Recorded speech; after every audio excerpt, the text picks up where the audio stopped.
തേവാരക്കടവിലാണ്. കണ്ണമ്പ്രയിലെ പൈതൃകമുറങ്ങുന്ന മണ്ണാണ് തേവാരക്കടവ്. ഈ പുതുക്കോട് അന്നപൂർണേശ്വരി ക്ഷേത്രത്തിലെ ആറാട്ട് കുളിക്കുന്നതിന് വേണ്ടിയാണ് ഈ തേവാരക്കടവ് ഉപയോഗപ്പെടുത്തിക്കൊണ്ടിരുന്നത്. പണ്ടുകാലം മുതൽക്ക് തന്നെ ദേവാംശം ഉൾക്കൊള്ളുന്ന ഒരു മണ്ണെന്നാണ് ഈ തേവാരക്കടവിനെ പറയപ്പെടുന്നത്. ഒഴുകുന്ന വെള്ളത്തിൽ ദേവിയെ ആറാട്ടിനെ എഴുന്നള്ളിക്കുന്ന സമയത്ത് പരിവാരങ്ങളെല്ലാം ഈ തേവാരക്കടവിലെത്തുമെന്നും ഇവിടുത്തെ ദേവന്മാരുടെ സന്നിധിയിലെ ദേവിക്ക് ആറാട്ട് കുളിക്കുമെന്നൊക്കെയാണ് പറഞ്ഞു കേട്ടിട്ടുള്ളത്. 4 അഗ്രഹാരങ്ങളിലായി തുടരുന്ന ബ്രാഹ്മണ സമൂഹം അവരിവിടെ കൃത്യമായി ഫോളോ അപ്പ് ചെയ്യും. ഈ തേവാരക്കടവിനെ സംരക്ഷിക്കാൻ വേണ്ടി നിരവധി കാര്യങ്ങൾ ചെയ്തൊരു കാലമുണ്ടായിരുന്നു. ഇന്നത്തെ ഈ തടയണയ്ക്ക് മുമ്പുണ്ടായിരുന്ന ഇവിടുത്തെ തടയണ അത് അന്ന് 1920-കളിലെങ്ങാണ്ടാണ് പുതുക്കോട് ബ്രാഹ്മണ സമൂഹത്തിൽപ്പെടുന്ന ചില ആളുകളെ നിർമ്മിച്ചത്.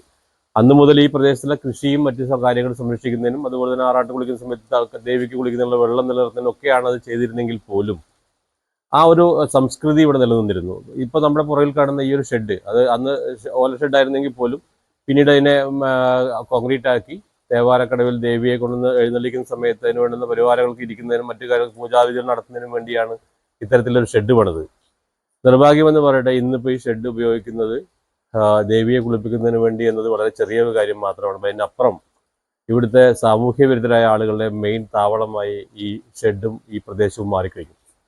നിർഭാഗ്യവശാൽ പറയാതെ വയ്യ, ഇത്രയധികം ശൗചാലയങ്ങൾ നമ്മുടെ നാട്ടിലുണ്ടെങ്കിൽ പോലും രാവിലെകളിൽ നോക്കിയാൽ ഒട്ടുമിക്ക ഈ പ്രദേശത്തെ ആളുകളുടെയും ഒരു വെളിക്കിരിക്കുന്ന ഇടമായി ഈ തേവാരക്കടവ് മാറിപ്പോയി. ഇത്രയും ദേവാംശമുള്ളൊരു മണ്ണിനെ എങ്ങനെയാണ് ഇങ്ങനെ മലിനപ്പെടുത്താൻ അവർ കഴിയുന്നത് മനസ്സിലാവുന്നില്ല.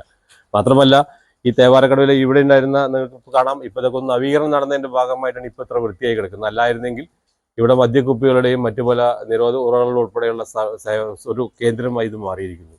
പലപ്പോഴും ഇവിടെ നിന്ന് എക്സൈസും മറ്റു പോലീസും ഒക്കെ വന്ന് ഇവിടുന്ന് പലരെയും പിടിച്ചുകൊണ്ടുവന്ന് കാണുമ്പോഴാണ് ഇവിടെ ഇത്തരം കാര്യങ്ങൾ നടക്കുന്നതൊക്കെ നമ്മൾ നാട്ടുകാർ അറിയുന്നത് തന്നെ. ഈ പ്രദേശത്തെ ആളുകളോ അല്ലെങ്കിൽ മറ്റു സ്ഥലങ്ങളിൽ നിന്ന് വരുന്ന ആളുകളുടെയൊക്കെ ഒരു കുപ്രസിദ്ധമായ താവളമായി കണ്ണമ്പ്രയിലെ ഈ തേവാരക്കടവ് മാറിക്കഴിഞ്ഞു. ചെറിയ കുട്ടികൾ, സ്കൂളിൽ പഠിക്കുന്ന കുട്ടികൾ ഉൾപ്പെടെ ഈ പ്രദേശത്ത് വന്ന് ലഹരി ഉപയോഗിക്കുന്ന കാഴ്ചകൾ കണ്ടുവെന്നാണ് ഈ നാട്ടുകാർ പറയുന്നത്. നോക്കൂ, നമ്മുടെ ഈ നാടിന്റെ സംസ്കൃതിയെ വിളിച്ചോതുന്ന ഏറ്റവും ദേവാംശമുള്ള ഒരു മണ്ണിൽ ഇത്തരത്തിലുള്ള അനാശാസ്യ പ്രവർത്തനം നടക്കുന്നത് നമ്മളെങ്കിലും തടയേണ്ടതാണ്. അടിയന്തരമായി കണ്ണമ്പ്ര പഞ്ചായത്തിന്റെയും ഇവിടുത്തെ പോലീസ് ഉൾപ്പെടെ എക്സൈസ് ഉൾപ്പെടെയുള്ള സാമൂഹിക സുരക്ഷാ മിഷന്റെ ഒക്കെ ആളുകളോട് ശ്രദ്ധയിൽപ്പെടുത്താനുള്ള ഒരു കാര്യം, ഈ പ്രദേശം ഒരു ക്യാമറ നിരീക്ഷണത്തിലേക്ക് കൊണ്ടുവരണം. ഇവിടുത്തെ ഈ അനാശാസ്യ പ്രവർത്തനങ്ങൾക്ക് ഒരു അറുതി വരുത്തണം. അല്ലെങ്കിൽ നാളുകളിൽ ഒരു വലിയ ദുരന്തം ഇവിടെ ഉണ്ടായാൽ പോലും ഒരുപക്ഷെ നമ്മളൊക്കെ കൈകെട്ടി നോക്കേണ്ടി വരും. വലിയൊരു പ്രദേശമാണ്. പക്ഷെ ഇവിടെ ഒരു ആലുണ്ടായിരുന്നു. കഴിഞ്ഞ 2022 ശേഷം, പ്രളയത്തിന് ശേഷമുള്ള ഒരു മഴയിലാണ് ആ ആല് വീണത്. ആ ആല് വീണതോടുകൂടി അവിടെ അതിന് താഴെ ഉണ്ടായിരുന്ന തറയും മറ്റും നശിച്ചുപോയി. ആ തറ പുനഃസൃഷ്ടിക്കുകയാണെങ്കിൽ ആ പ്രദേശം ഒന്നുകൂടി വൃത്തിയാക്കാമെന്ന് ഇവിടുത്തെ ബ്രാഹ്മണ സമൂഹം പറയുന്നുണ്ട്. പക്ഷേ അത് പഞ്ചായത്ത് ആ ആല് മുറിച്ചു മാറ്റാനോ അതിന്റെ തടി എടുത്തു കൊണ്ടുപോകാനോ വേണ്ട നടപടികൾ ചെയ്യാത്തത് കൊണ്ട് ഇപ്പോഴും ആ പ്രൊജക്റ്റ് ഇവിടെ നശിച്ചു പോയിക്കൊണ്ടിരിക്കുകയാണ്. ഇനിയും ഇവിടെ ശരിക്കും പറഞ്ഞാൽ കൃത്യമായി നമുക്ക് മോണിറ്റർ ചെയ്യുകയാണെങ്കിൽ ഈ പ്രദേശത്തെ ഇതിൽ പൊതുവായി കിടക്കുന്ന ഭൂമി മുഴുവൻ ഉപയോഗപ്പെടുത്തിക്കൊണ്ട് ഒരു മനോഹരമായ പൂങ്കാവനം സൃഷ്ടിക്കാനും വൈകുന്നേരങ്ങളിൽ നമ്മുടെ ഈ പ്രദേശത്തെ ആളുകൾക്ക് വൈകുന്നേരങ്ങളിൽ വന്നിരുന്ന ഉല്ലസിക്കാൻ പറ്റുന്ന ഒരു പൂങ്കാവനമാക്കി മാറ്റാനും ഈ തേവാരക്കടവ് കഴിയുമെന്നുള്ളത് ഇനിയും ആരെയും ശ്രദ്ധയിൽപ്പെടാത്തൊരു കാര്യമാണ്. മുൻപ് രജിമോൻ പ്രസിഡന്റ് ഉണ്ടായിരുന്ന സമയത്ത് ഇതുപോലെ ഈ തോട് സംരക്ഷിക്കുന്നതിന് വേണ്ടിയിട്ട് 1-2 കാര്യങ്ങൾ ചെയ്തിരുന്നു.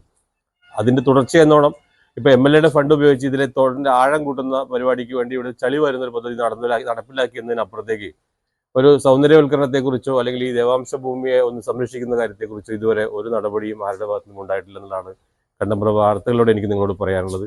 അടിയന്തരമായി ഈ വിഷയത്തിൽ നിങ്ങളുടെ എല്ലാവരും ശ്രദ്ധ ഉണ്ടാവണം. അത് നമ്മുടെ നാടിന്റെ ഒരു സംസ്കൃതിയെ, പൈതൃകത്തെ സംരക്ഷിക്കാനുള്ള ഒരു യജ്ഞത്തിന്റെ തുടക്കം മാത്രമാണ്. വീണ്ടും കണ്ണമ്പ്ര വാർത്തയോട് നന്ദി, നമസ്കാരം.